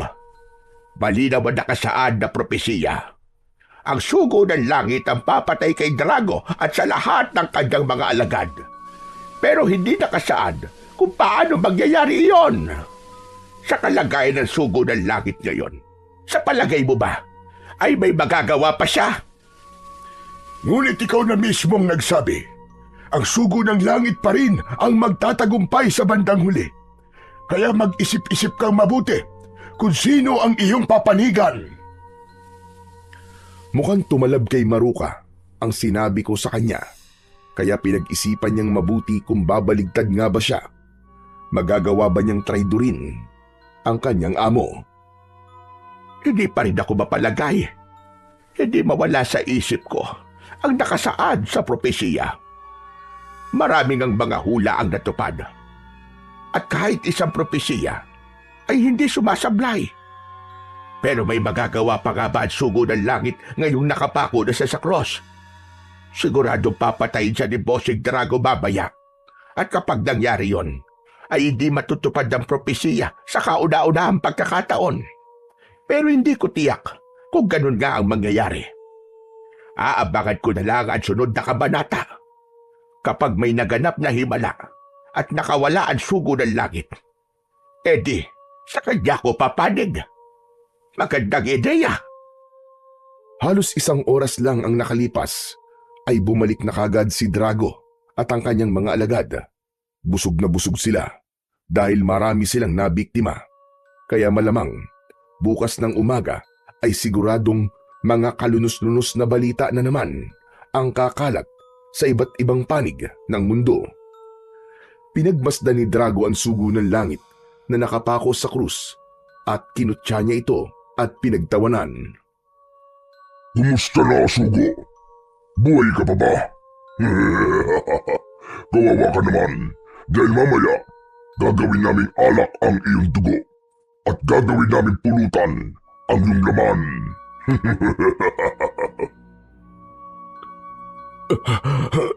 Iyon mismo ang nakatakdang mangyari. Kaya tuparin mo ang iyong misyon. Aba, buhay ka pa nga. Wala nang maniniwala sa'yo. Sige nga, patunayan mo sa akin kung ikaw talaga ang sugo ng langit at tagapagligtas ng sangkatauhan. Bakit hindi ka bumababa riyan? Iligtas mo ang iyong sarili at pati na rin ang mga biyag namin. Oo, yun mismo ang aking gagawin. Hindi lang sila ang ililigtas ko, kundi ang lahat ng naniniwala at nananampalataya sa akin. Patawa ka rin pala. Ang lakas ng fighting spirit mo. Hindi mo na nga magawang iligtas ang sarili mo. Ibang tao pa kaya? Sorry ka na lang dahil bilang na ang nalalabing sandali sa buhay mo. Minsan pa ay pinulong ni Drago ang kanyang mga alagad.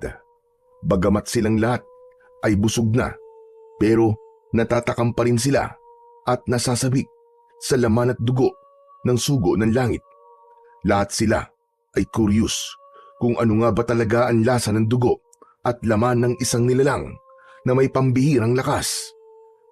Masasalin nga ba sa kanila ang lakas at kapangyarihan ng sugo ng langit kapag ininom nila ang kanyang dugo. Isa sa gawa na ni Drago ang pagpatay sa sugo ng langit at ang mismong espada ng sugo ang gagamitin niya. Tinusok niya ng espada ang tagiliran ng sugo ng langit at dumanak ang kanyang dugo na parang gripo. Hawak ng dalawa niyang alagad ang isang timba at doon napunta ang maraming dugo ng sugo. May mga ilang patak ng dugo ang tumilamsik kay Drago at sa dalawa niyang alagad. At ang dugong yun ay dumaloy papunta sa kanilang bibig at nang ito ay kanilang malasan ay ubod ng sarap. Yun na marahil ang pinakamasarap na dugo na kanilang natikman. Tumigil ang pagdaloy ng dugo sa katawan ng sugo at halos mapuno ang timba. Kumuha ng malaking kupita si Drago at sumalok siya ng dugo sa timba. Tama na sa akin itong isang kupita. At paghati-hatian na lang ninyo ang dugo na narito sa timba. Paisa-isang lagok lang muna para makatikim kayong lahat. Tuwang-tuwa ang mga aswang na pinagpiestahan ang dugo ng sugo at isang himala ang nangyari. Mahigit 100 silang lahat pero lahat sila ay maraming nainom at may natira pang kalahating timba. Lahat sila ay hindi makapaniwalang ganong kasarap ang dugo ng sugo at sobrang ginhawa sa katawan ang kanilang naramdaman. Maging si Drago ay ganon din. Kakaiba talaga ang sarap at linamnam ng dugo ng sugo. At hindi lang yon, dahil may kakaibang epekto sa kanila ang dugong yon. Dahil pakiramdam nila ay hindi lang na doble, kundi na triple pa ang kanilang lakas. Pumulot ng isang tipak na matigas na bato ang isang aswang at dinurog niya ito sa kanyang mga palad. Namangha ang mga nakakita, kaya ganun din ang kanilang ginawa. Sinubukan nila sa iba't ibang paraan, pero mas kakaiba ang lakas na ipinamalas ni Drago. Hinawakan niya ang ulo ng maso at napipi ito sa kanyang mga palad ng kanyang pisilin. Hindi pa rin nakontento ang mga alagad ni Drago. Lumabas sila ng kuweba para masubukan kung gaano talaga sila kalakas. At minsan pa ay namangha sila dahil mas mabilis na silang tumakbo at mas mataas na silang tumalon. Ibang-iba talaga ang lakas at liksi nila kumpara sa dati. Muli silang pumasok sa kuweba at nagpatuloy sila sa pagdidiwang. Isa itong magandang pangyayari mga kasama. Dahil nasalid sa ating lahat ang lakas at kapangyarihan ng sugo ng langit. Mas mapapadali ang pagsakop natin sa bawat bayan na ating pupuntahan at lalo kong magiging tanyag sa buong mundo. Hindi rin ako makapaniwala sa aking nasaksiyan. Bakit nga ba nagkaganon? Nangangahulugan bang mas marami silang mabibiktima at mas magiging mabilis ang paggasik nila ng lagim? Hindi ko talaga maintindihan kung bakit nangyayari ang mga ito. Lalo silang naging malakas at mas marami ang magagawa nilang pinsala sa ating lipunan. At kung tutusin, ay parang tinulungan pa sila ng sugo ng langit para umangat ng ilang antas ang lakas at kapangyarihan ng mga kampon ng kadiliman. Paano yan, Lolo Pedong? Lalo silang lumakas ngayon. Kaya nga, siguradong mas marami na silang mabibiktima. Ano pong gagawin natin?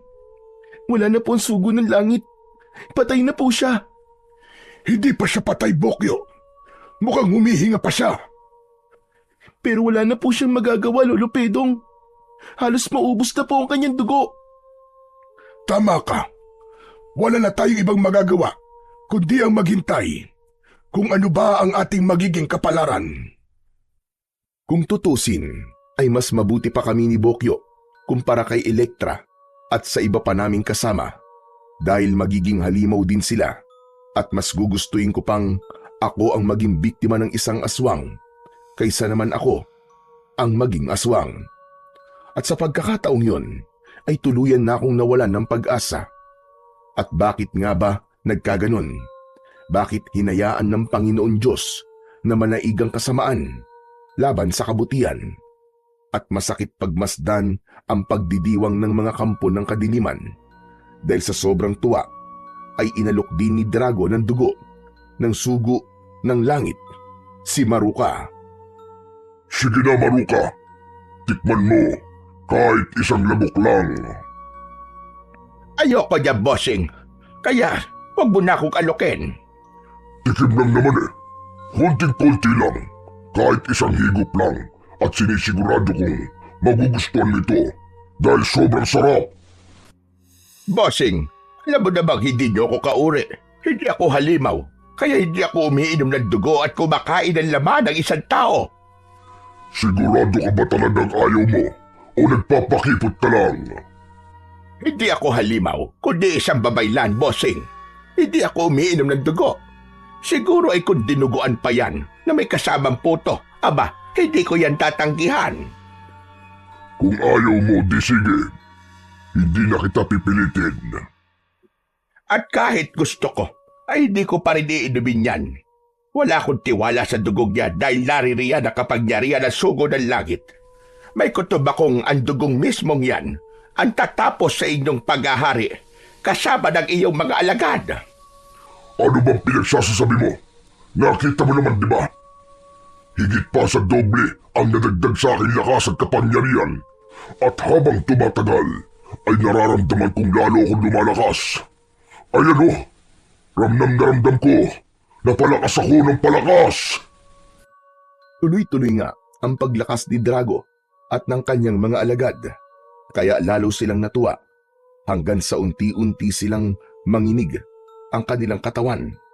May kakaibang nangyayari sa loob ng kanilang katawan at ngayon pa lamang nila nararamdaman ang tunay na epekto sa kanila ng dugo, ng sugo.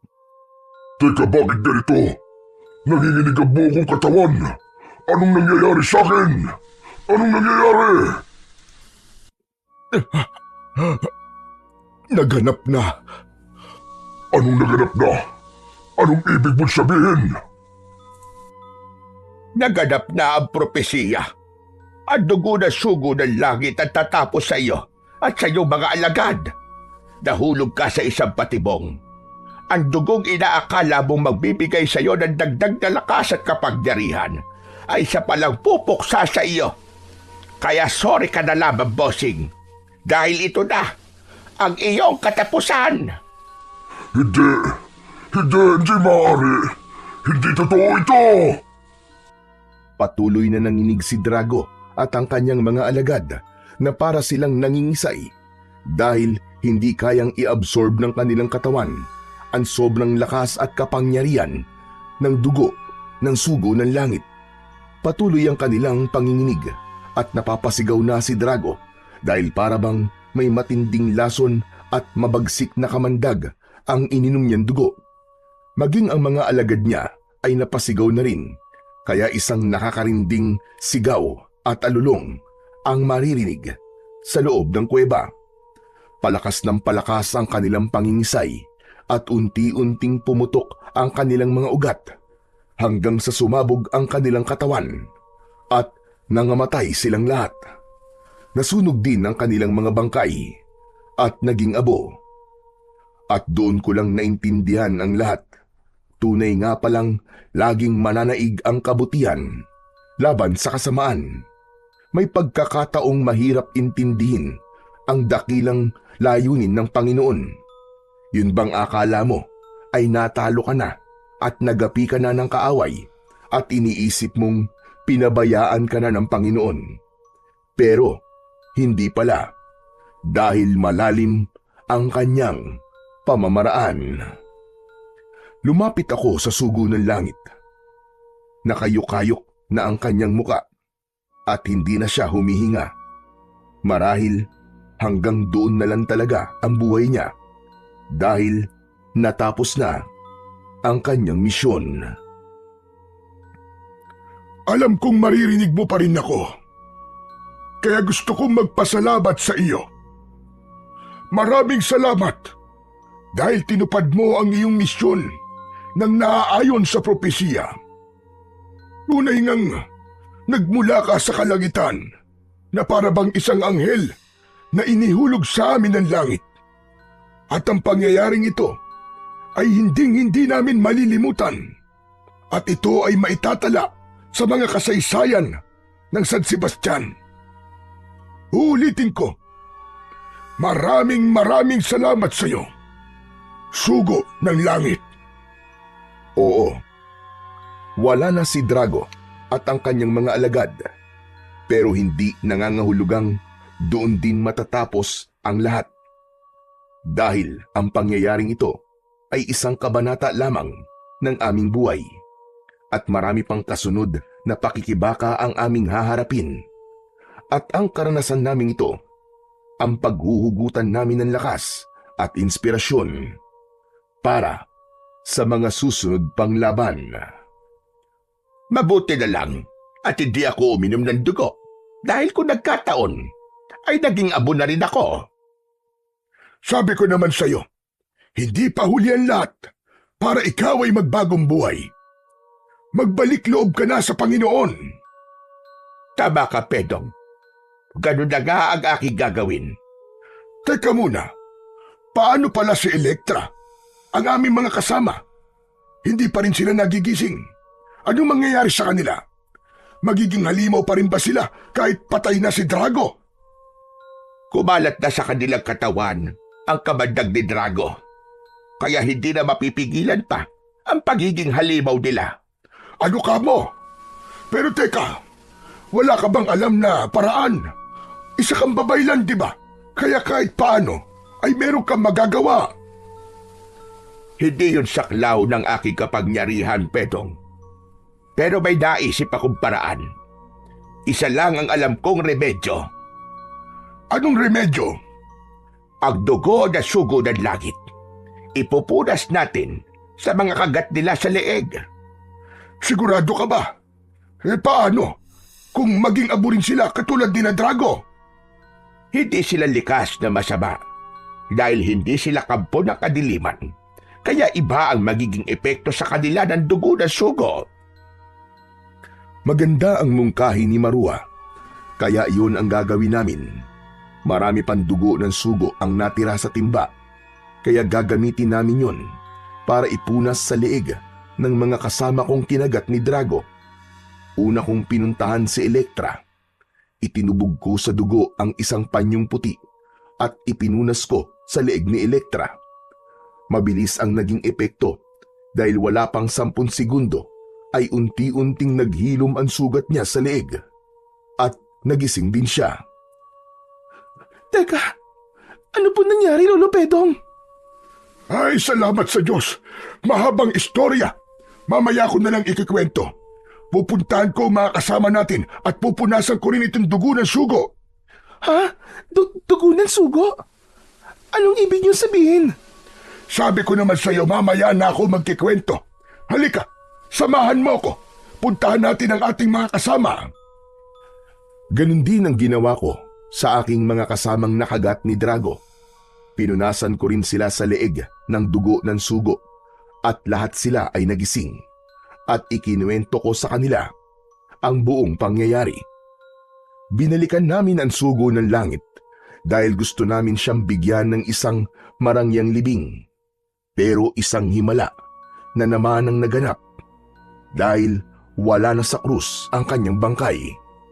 Marahil umakyat na siya sa langit dahil doon naman siya nagmula. Gutom na po ako, Lolo Pedong. Pati po ako, Lolo Pedong. Gutom na rin po ako. Aba, lahat naman tayo ay gutom na gutom. Huwag kayo mag-alala. Marami pa akong pagkain dito. Talaga? Baka naman mga laman loob ng tao ang ipapakain mo sa amin. Oo nga po, Lola Maruca. Hindi po kami kumakain ng karne ng tao. Pabihira, hindi ako aswang. Kaya hindi rin ako kumakain ng laman ng tao. Ordinaryong tao rin akong katulad ninyo. Ano bang pwede namin kainin? Kanin, isda at gulay. Pero magluluto pa ako. At pagkatapos natin kumain, ay sasama na ako sa inyo. Bakit, Maruca? Mabait ka naman talaga. Kung inaakala ninyong hindi ako mabait, di sige. Magtiis kayong lahat sa gutom. Hindi ko kayo pakakainin. Nagtawanan ang lahat sa sinabing yun ni Maruka. At pagkatapos naming kumain, ay sabay-sabay na kaming umuwi sa San Sebastian. At dahil maraming namatay sa aming mga kamag-anak, kaya sino pa ba ang magdadamayan, kundi kami-kami rin. Sa tulong ng sugo ng langit ay natapos ang aming pakikipagtunggali sa kampo ng kadiliman. Pero patuloy pa rin kaming magsasama-sama sa pakikipaglaban, hindi lang sa mga kampo ng kadiliman, kundi pati na rin sa mga salot ng lipunan. At nawa, ang aming kasaysayan ay maging inspirasyon sa inyong lahat, dahil alam kong meron din kayong hinaharap na iba't ibang laban.